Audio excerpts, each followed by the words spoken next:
Assalamualaikum warahmatullahi wabarakatuh. Yang terhormat Bapak Sudiono SPD selaku dosen pengampu mata kuliah Pendidikan Kewarganegaraan serta tidak lupa teman-teman yang saya cintai dan banggakan. Pada kesempatan kali ini saya akan membahas tentang topik kondisi dan solusi demokrasi saat ini di Indonesia yang sedang tren dibicarakan. Kabar sih dengan demokrasi Indonesia saat ini?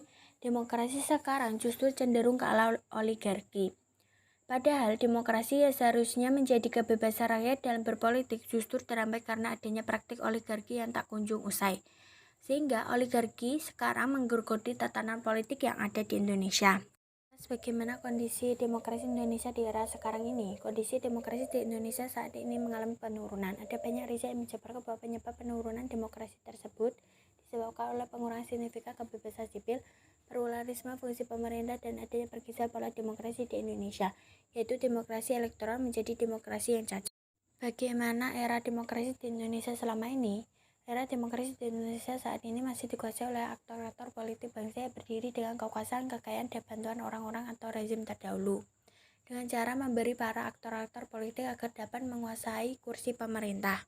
Indonesia saat ini sedang memasuki di era masa pandemi yang sangat mempengaruhi berbagai kehidupan di bidang ekonomi, pendidikan, dan politik, yaitu demokrasi yang menjadi tantangan baru bagi bangsa Indonesia. Demokrasi di era pandemi yang pertama yaitu eksistensi dan komitmen terhadap prinsip negara kesatuan. Kedua yaitu kapasitas dan kualitas kepemimpinan pemerintah daerah dan pemerintah pusat. Tiga, tantangan politisasi kebijakan social distancing untuk menekan hak aspirasi masyarakat. Empat, tantangan politisasi COVID-19 untuk pencitraan jelang Pilpres 2024. Namun, tantangan tersebut tidak menghalangi demokrasi untuk mengadakan pemilu serentak dengan mematuhi protokol kesehatan, kegiatan kampanye dengan digital, keterbukaan ruang diskusi, keterbukaan saluran pengaduan aspirasi masyarakat. Apa yang menjadi COVID-19 sangat berdampak pada demokrasi Indonesia?